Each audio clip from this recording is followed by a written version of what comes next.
वक्त की बड़ी खबर मिल रही है। कनाडा में 10 दिन पहले मारे गए खालिस्तानी आतंकी सुखदूल सिंह उर्फ सुक्खा का अब एक ऑडियो सामने आया है और इस ऑडियो में वो नशे की हालत में अपने गैंग के करीबी से बात करता हुआ सुनाई दे रहा है। खुफिया सूत्रों के मुताबिक सुक्खा ड्रग्स का आदी हो चुका था और इसीलिए उसके साथियों ने उससे दूरी बना ली थी। सुक्खा का जो ऑडियो सामने आया है वो करीब 2 महीने पहले का बताया गया और इस ऑडियो में वो अपनी मौत को लेकर भी बात करता हुआ सुनाई दे रहा है। और इस ऑडियो में सुक्खा ने इस बात का जिक्र भी किया है कि अगर वो मारा गया तो उसका जिम्मेदार अर्शदीप डल्ला होगा। सूत्रों का यह दावा है कि 20 सितंबर को जब हमलावरों ने कनाडा में सुक्खा को उसके फ्लैट पर गोली मारी थी तो उसके कुछ ही देर पहले तक अर्शदीप डल्ला भी वहां पर मौजूद था। और ऐसे में खुफिया सूत्रों ने आशंका ये जताई है कि खालिस्तानी आतंकी सुक्खा की हत्या के पीछे अर्शदीप डल्ला की साजिश भी हो सकती है।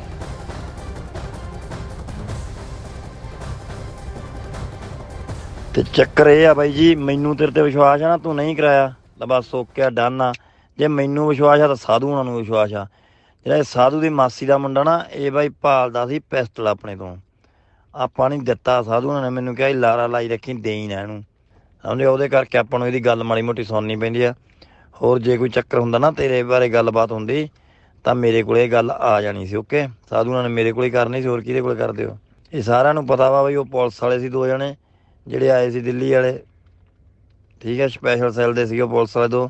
ਉਹ ਬਾਈ ਜੀ ਉਹਨੂੰ ਉਹ ਕਹਿੰਦੇ ਸੀ ਚਾਹੇ ਤੇਰਾ ਐਨਕਾਊਂਟਰ ਕਰ ਦਾਂਗੇ, ਚਾਹੇ ਤੇਰੇ ਤੇ ਬਾਈ ਜੀ ਮਰਡਰ ਦਾ ਪਰਚਾ ਪਾ ਕੇ ਤੇਰੀ।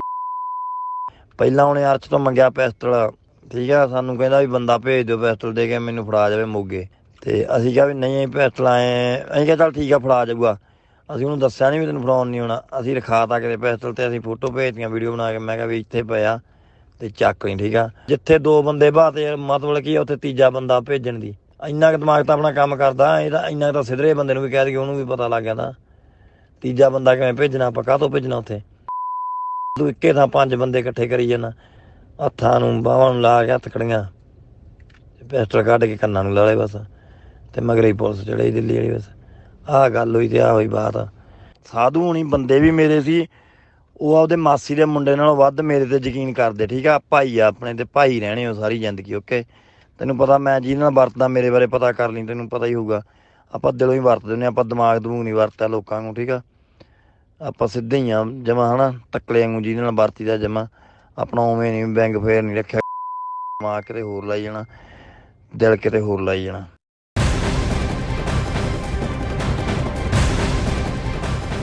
कनाडा में मारे गए खालिस्तानी सुक्खा को लेकर बड़ी जानकारी सामने आई है। आतंकी सुक्खा को पहले से ही अर्श डल्ला की वजह से हत्या की आशंका थी।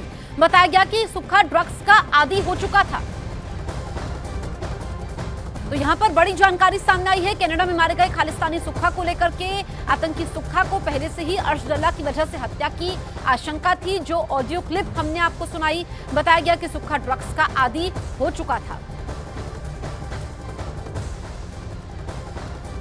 तो मौत से पहले सुक्खा का जो ऑडियो सामने आया है उससे शक के घेरे में उसका आका अर्श डल्ला आ गया है। इस ऑडियो में सुक्खा ने क्या कुछ कहा और क्या इशारे किए, आइए समझने की कोशिश करते हैं। मौत से पहले सुक्खा ने अपने किसी करीबी को ऑडियो मैसेज भेजा था और इस ऑडियो मैसेज में सुक्खा ने खुद की हत्या का अंदेशा भी जताया था। सुक्खा ने अपने आका अर्श डल्ला से जान के खतरे की आशंका जताई थी और इसीलिए अर्श डल्ला ने कुछ दिनों पहले ही सुक्खा का साथ भी छोड़ दिया था। अब सुरक्षा एजेंसियां अर्श के सुक्खा का साथ छोड़ने की वजह तलाश कर रही हैं। सुक्खा के इस ऑडियो में ऐसा लग रहा है कि वो नशे में है। बताया जाता है कि हत्या के कुछ महीने पहले सुक्खा ड्रग्स का आदी हो चुका था, जिससे कि अर्श डल्ला उसे पसंद बिल्कुल नहीं करता था। अर्श डल्ला को लगता था कि सुक्खा कहीं ना कहीं उसके रास्ते का कांटा बन सकता है या फिर उसकी जान को खतरा भी हो सकता है। सुक्खा तक विरोधी गैंग के पहुंचने की आशंका भी थी।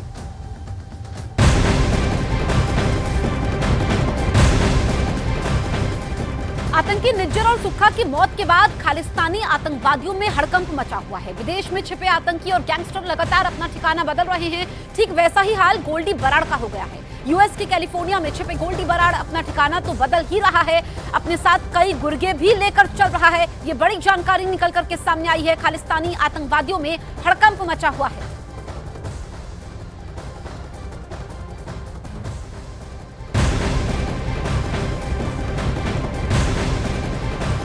बड़ी खबर स्कॉटलैंड के ग्लासगो से आ रही है, जहां पर खालिस्तान समर्थकों की नई करतूत अब सामने आई है। भारतीय उच्चायुक्त विक्रम दुरईस्वामी को गुरुद्वारा में जाने से खालिस्तान समर्थकों ने रोक दिया है। तो ये बड़ी अपडेट आपको बता रहे हैं। कनाडा में बैठे गोल्डी बराड़ को लेकर एक बड़ा दावा किया जा रहा है और अफ्रीकी मूल की लड़कियों से शादी का ये बड़ा दावा है। कनाडा में बैठे अंतर्राष्ट्रीय ड्रग्स माफिया पर बड़ा पर्दाफाश हुआ है। वो कनाडा से ही भारत में कई हिस्सों में ड्रग्स भेजने की साजिश कर रहा है। तो बड़ी खबर आपको बता रहे हैं, राजनीतिक शरण लेने की कोशिश में अब गोल्डी बराड़ दिखाई दे रहा है। ये सबसे अहम खबर, गोल्डी बराड़ के ऊपर अब ये नया दावा सामने आया है। अफ्रीका मूल की लड़कियों से शादी का भी दावा उसका किया जा रहा है और इधर फर्जी वीजा से अमेरिका पहुंच चुका है गोल्डी बराड़, ये भी खबर मिल रही है। तो बताया ये गया है कि बराड़ और उसके गुर्गों ने मोटी रकम देकर अफ्रीकी मूल की लड़कियों से शादी की और फिर फर्जी पासपोर्ट पर अमेरिका में रहने भी लगा, जहां वो राजनीतिक शरण लेकर अमेरिकी की नागरिकता लेने की कोशिश भी की थी। तो ये बड़ी अपडेट हम गोल्डी बराड़ को लेकर बता रहे हैं। गोल्डी बराड़ ने किस तरीके से फर्जी वीजा लिया और उसके बाद फर्जी तरीके से अफ्रीकी मूल की लड़की से शादी भी की।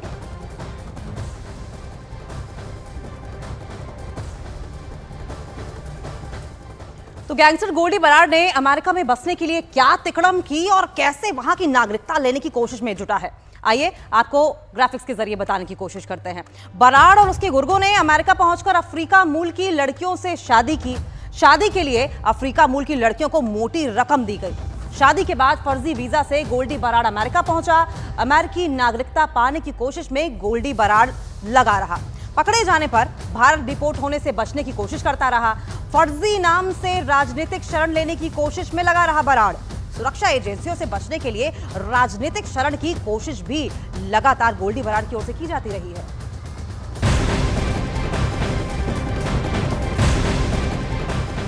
बड़ी खबर स्कॉटलैंड के ग्लासगो से सामने आ रही है, जहां पर खालिस्तान समर्थकों की नई करतूत सामने आई है। भारतीय उच्चायुक्त विक्रम दुरईस्वामी को गुरुद्वारे में जाने से खालिस्तान समर्थकों ने रोका है।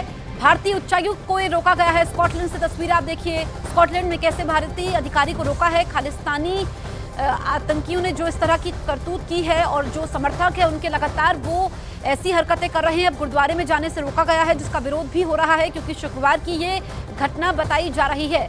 स्कॉटलैंड के ग्लासगो की ये तस्वीरें हैं जो इस वक्त आप देख रहे हैं। खालिस्तान समर्थकों की नई करतूत, भारतीय उच्चायुक्त को गुरुद्वारे में जाने से रोका।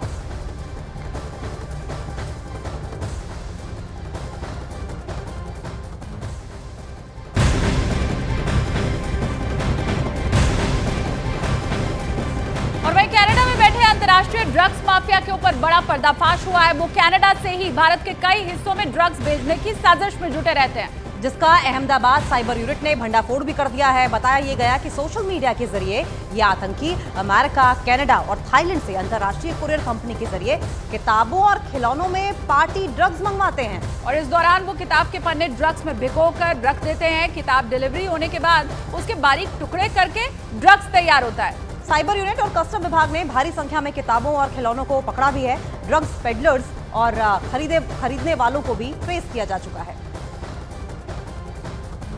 तो बड़ी खबर आपको इस वक्त की बता रहे हैं। अब कुरियर के जरिए कैसे ड्रग्स सप्लाई किया जाता था, इस मामले में बड़ा खुलासा होता है। किताब के पन्नों को भिगाकर और फिर उसके बाद उसे भेज दिया जाता है और जब वो सूख जाते हैं किताब के पन्ने, तो उसी के बाद ड्रग्स तैयार किया जाता है, जिसका अहमदाबाद साइबर यूनिट ने भंडाफोड़ भी किया है। आपको बताएं कि सोशल मीडिया के जरिए ये आतंकी अमेरिका, कनाडा और थाईलैंड के अंतर्राष्ट्रीय कुरियर कंपनियों के साथ सांठगांठ करके किताबों और खिलौनों में पार्टी ड्रग्स सप्लाई किया करते थे।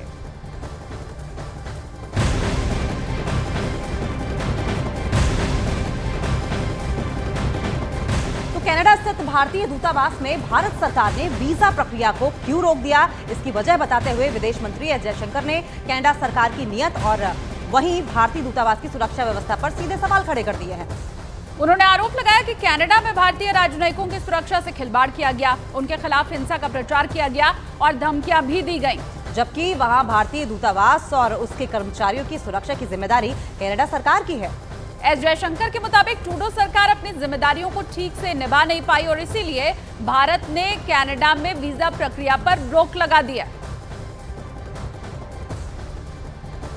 अभी जो माहौल है ये ऐसा माहौल है जहां हमारे राजदूतावास, वहाँ हमारे उच्चायुक्त खुद हमारे कॉन्सुलेट्स जो हैं वहाँ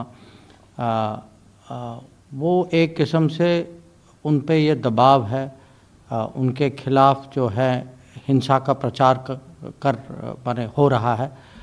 तो उनकी जो नॉर्मल जो एक्टिविटीज़ जो होनी चाहिए वो इस माहौल में जब ये साफ दिखाई देता है कि सुरक्षा का एक किस्म से विषय है, तो ये वो कैसे जो है वीज़ा का काम या ऑफिस जाने का काम या जो उनकी जो जिम्मेदारियां जो हैं उसको वो कैसे निभाएं इस माहौल में, ये विषय।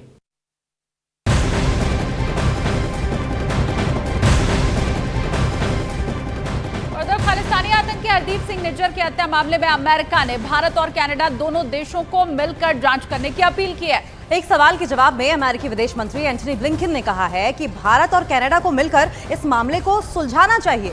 उन्होंने ये भी कहा कि अमेरिका कनाडा के साथ संपर्क में है और भारत सरकार के साथ भी बातचीत की है उसने। और अमेरिका ने दोनों देशों से अपील की है कि निज्जर हत्याकांड की जांच दोनों देश मिलकर करें।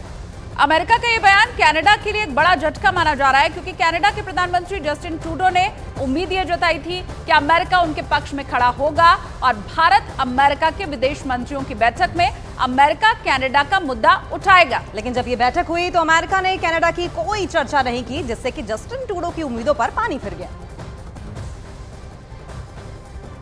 Concerned about the allegations that have been raised by Canada, by Prime Minister Trudeau. We have been in close contact with Canada about that, and at the same time we have engaged with the Indian government and urged them to work with Canada on an investigation. And I had the opportunity to do so again in my meeting yesterday with Foreign Minister Jaishankar. Those responsible need to be held accountable, and we hope that our friends in both Canada and India will work together to resolve this matter.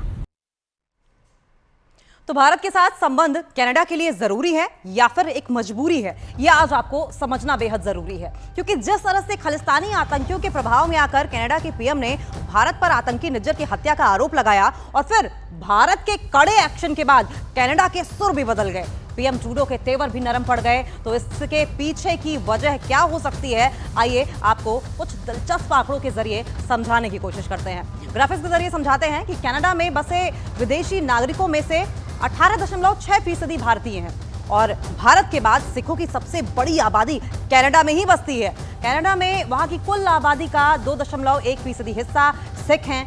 Canada में सिखों से ज्यादा हिंदुओं की आबादी बसती है। Canada में हिंदुओं की कुल आबादी 2.3% की है। 2018 से कनाडा में सबसे ज्यादा विदेशी छात्र जो हैं वो हैं भारतीय छात्र। 2022 में कनाडा में पढ़ रहे विदेशी छात्रों में 40% भारतीय हैं। टोरंटो, ओटावा, वाटरलू और ब्रैम्पटन शहर में सबसे ज्यादा भारतीय बसते हैं। भारतीयों के लिए टोरंटो शहर एक गढ़ की तरह है। ब्रिटिश कोलंबिया में भी भारतीयों की अच्छी खासी तादाद है, इसीलिए कनाडा की अर्थव्यवस्था में भारतीयों की एक अहम भूमिका हमेशा से रही है और ये बात कनाडा की सरकार को भी बहुत अच्छी तरीके से मालूम है, क्योंकि कनाडा में 30 बड़ी भारतीय कंपनियों ने अरबों का निवेश कर रखा है, जिसमें TCS हो, विप्रो हो और इन्फोसिस जैसी दिग्गज कंपनियां भी शामिल हैं और यही वजह है कि कनाडा में भारतीयों का दबदबा है।